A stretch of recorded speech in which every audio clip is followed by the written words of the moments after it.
Hello, listeners. This is Kat, and welcome back to Put Your Hands Up Podfics.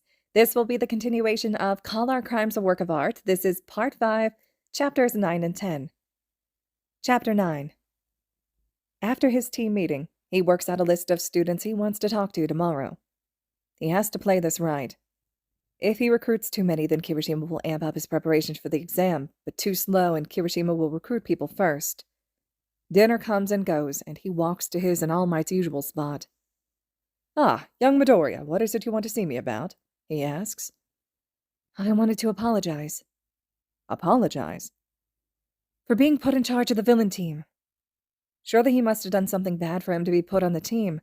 No one just up and decides that someone would make a good villain leader. He didn't even get a choice.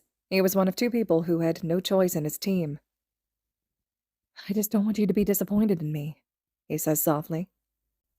"Oh, young Midoriya, it was I who suggested you be named the leader of the villain team." "What?" "Yes. When Nezu told me about this assignment, I told him you would make an excellent villain leader, my boy." But all I've ever wanted to be was a hero like you." All Might sighs and sits down on the bench, and Izuku follows suit.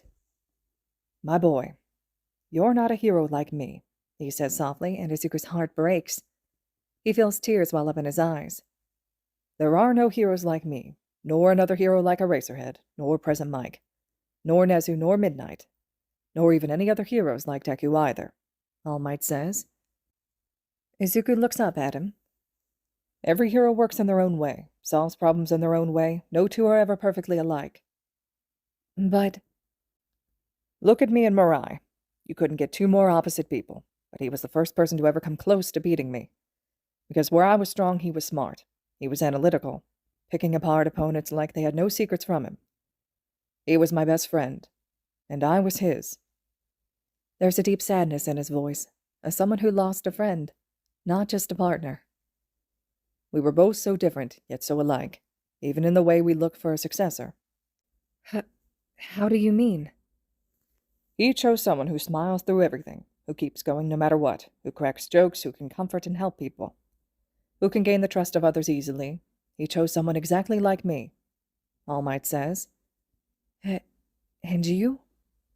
"And I chose someone smart, with the heart of a hero, who was kind even if awkward, who was incredibly intelligent and skilled in analysis, who wouldn't let things go until there was a solution, who can put together plans with little time but expert-level success. I chose someone exactly like him." But how does that make the two of you alike?" "We both chose someone exactly like our best friend." Izuku feels himself tearing up. All Might sighs. "You're also incredibly similar to David and Melissa, and even Tsukauchi." Izuku sniffles. "It is one of my true regrets that you never got to be truly mentored by Mirai. Because I look at you and I think of him, and in my heart I know the two of you could have done truly amazing things together. And you will never have that chance because of my cowardice and his own stubbornness. And as much as I want to say I can nurture your strategy and analysis and planning skills, those are not my own skills.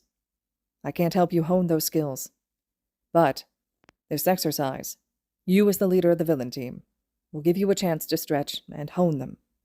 That is why I chose you to be the villain, to give your skills a chance to grow and stretch," All Might says. "Thank you, All Might," Izuku sniffles. "No, thank you, my boy. I was a foolish man before I met you, so far removed from life and society, a hero merely going through the motions. That day, the world could have lost a great hero that day because of me and that disconnect, and for that, and the way I spoke to you and discounted your abilities, I am sorry. I was wrong that day." Izuku didn't realize how much he needed to hear his mentor say that. He sniffles and leans away from him and takes a breath. "Can someone quirkless be a hero?" He sniffles softly. He's not quirkless anymore, but he needs to hear this. Hear the new answer. "My boy, anyone can be a hero if they work hard and care about others," All Might says, and suddenly Izuku doesn't care about keeping their closeness a secret. He launches himself into his mentor's arms. Big arms wrap around him tightly. "It's all right, my boy. You've been holding on to this a long time. Let it out." A hand rubs his back gently, and Izuku cries into the chest of the man who gave him more than he'll ever know. And he doesn't mean a quirk. Chapter 10. The next morning, Shota wakes up to find Midoriya sitting at the kitchen counter with Hisashi going over something. How did the problem child even get in here? Good morning, Mr. Aizawa. I made coffee and breakfast as an apology for bothering you both so early, but I needed to talk to Mr. Mike about something. Shota pours a cup of coffee. Damn, it's good. What? Something that should hurt the other team, Midoriya says. Shota wishes he could say he's surprised, but he isn't. If this works, then there's only 2 possible teachers left for them to recruit, Midoriya says. Right, because I took care of Midnight. Exactly. Shota feels a headache forming. There's no classes for us because of the prep week, so I'm going to have us all head to Gym 1. Why? Because we're going to be talking to a few 1B recruits. You, Mr. Mike, Hitoshi, and May are going to be in May's support lab. I don't want them to know about you guys till they've joined. Shota will also be with you because I want him working with you guys. 1B trusts Monoma and Momo, so they'll be with me.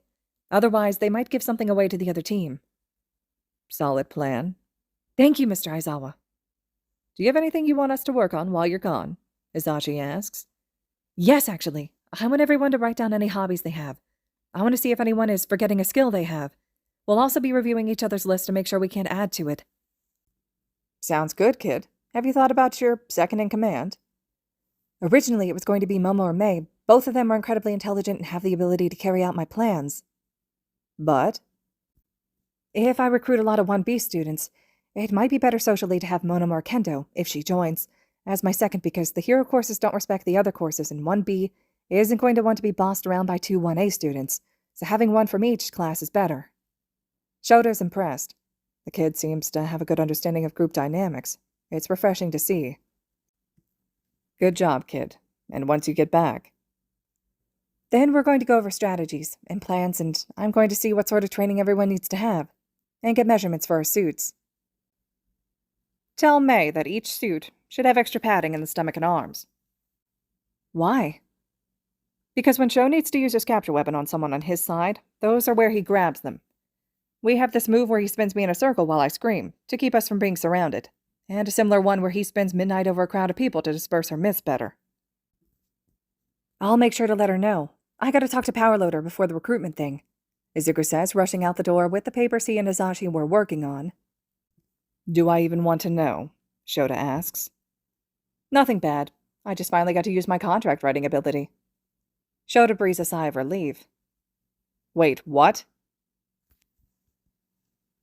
All right, listeners, this concludes Chapter 10 of Call Our Crimes a Work of Art.